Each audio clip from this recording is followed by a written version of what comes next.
Hey everyone, welcome back to the Triathlon Weekly News Roundup presented by thefeed.com. Holy smokes, Taylor Knibb on another level. Who the heck is RICO, BOGEN, and Lionel Sanders getting robbed by an imaginary center line? We've got so much to talk about. Let's dive straight into my biggest takeaways from 70.3 Worlds. Thanks for joining me. I really appreciate it.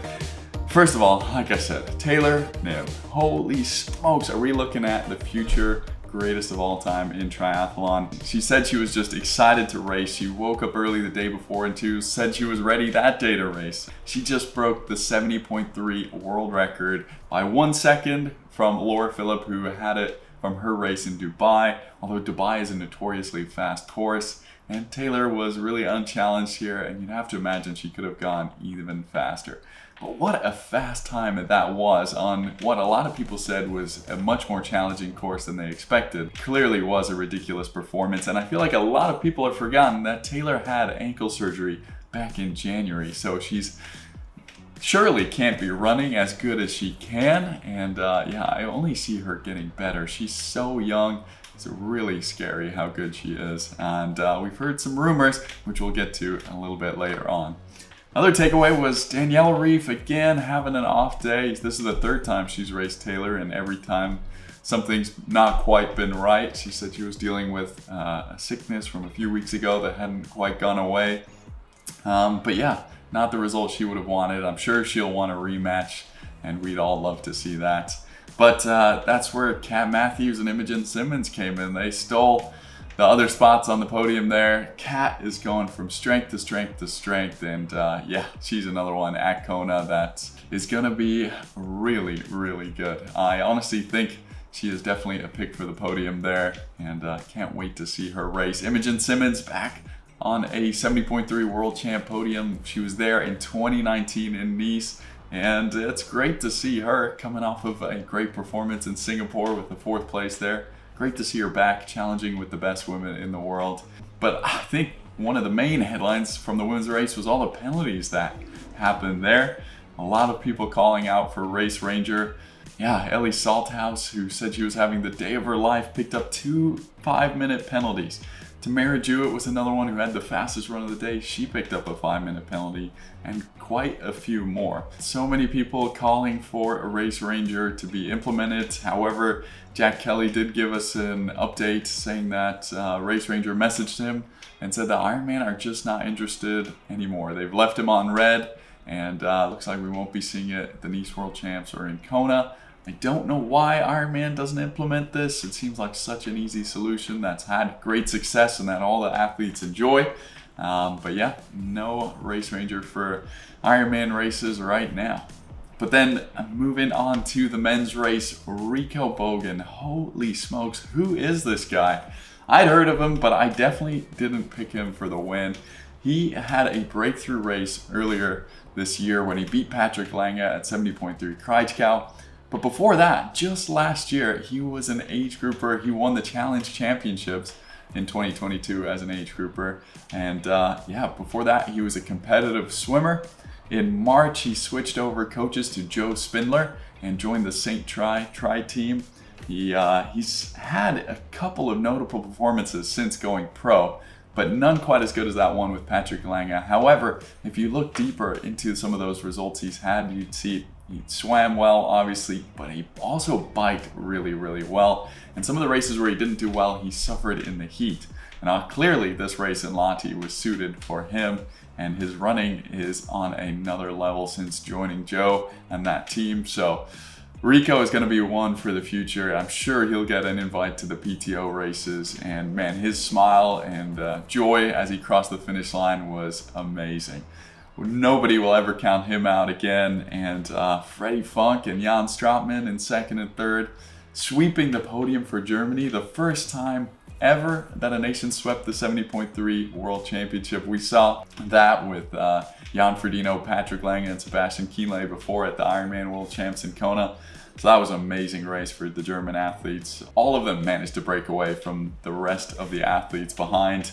But all of those guys behind seem to have really good swims. The wetsuit swim clearly making a big difference here. Sam Long and Lionel Sanders were two of those guys having amazing swims and ripping through the bike course.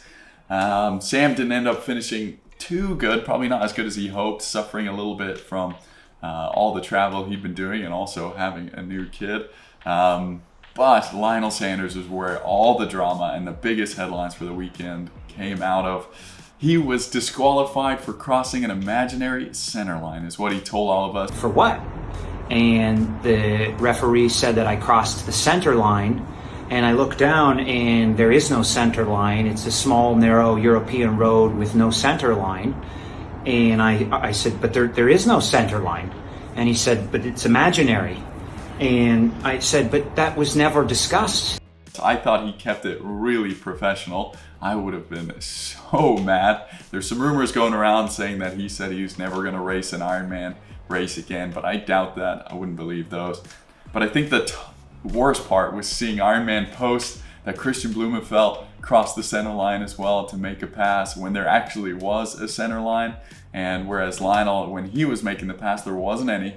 It was on small European roads. And Jan Frodeno responded in his comments saying, what a joke. And I think the reason why he commented that, it's me speculating a bit, is because coming up at the Nice World Championships, the roads really call for athletes to be able to cross the center line. With those technical, tricky, steep descents, if you're not able to cut onto the inside line or choose an inside line to go into the next corner, it could be really dangerous.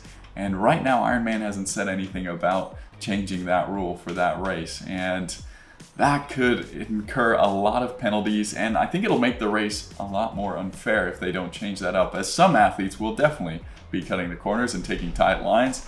And a lot of them will probably be doing it to stay safe. But if it's just subjective and only certain referees are calling certain athletes, that can definitely ruin that race. So I can definitely see why everybody's frustrated around this. Lionel was having a phenomenal race. It'd be the first time he'd raced the 70.3 World since 2016, and I think he could have snuck onto a top 5 result here. The sport is so dang hard. Another one of the biggest takeaways for me for this race. You see the likes of Holly Lawrence suffering from an injury there. Justus Nieschlag, who I thought had the win in the bag. He really was, for me, the favorite in that front pack to run away with it, but he's had Achilles injuries that he just can't quite get a hold of. We saw everybody suffering from the Singapore water, Christian Blumenfeld included, and Jason West, who dropped out. The mechanical for Mickey Tagholt and his rear derailleur bent, and he had to DNF. God, it makes me think of how impressive these athletes are mentally as well as physically to be able to move on from these races, continue training, and despite all the adversity that they go through. I also thought another takeaway to be a little bit more positive, that Lahti was such an amazing destination that they chose. It was really great. The course did look amazing. And yeah, I really hope we get to see more big races in Lahti in the future. Funny enough, I found out that it has the best drinking water in the world, according to UNESCO. So I don't think a lot of the athletes will be getting sick coming from Lahti. Another big headline from the race was the broadcast and the stream. The outside TV not working. So many people frustrated again with outside TV. Let me know what you guys think about it. What should they do to fix it? There were so many ads as well. It seemed worse for me in the women's race than the men's race. It seemed like they reduced it a little bit, but I might have just ignored it better. But then, yeah, also the last one that I saw people frustrated with was the spoilers. For all of us Americans who woke up in the morning to go on YouTube to rewatch the race, I know that's how I did it. I make sure I covered my screen as I searched it so I didn't get any spoilers. But I saw the PTO posting spoilers of who'd won on there, and I saw a lot of people upset about that. So pro tip, cover the screen, have your significant other or someone look it up for you, and so you can watch it without being spoiled. But we also had a few other races this weekend. Super League was won by Alex G. Unsurprisingly, ran away with it. Jean Lahair on the women's side shocked everybody, beating Beth Potter, Taylor Spivey, and Sophie Caldwell. Amazing run from her. She is one for the future.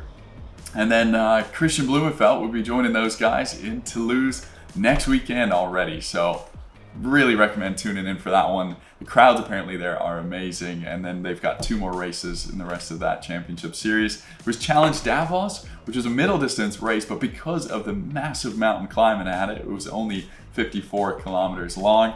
That was won by Simon Vian and Magna Nuot, who actually moves to the top of the Challenge World Bonus.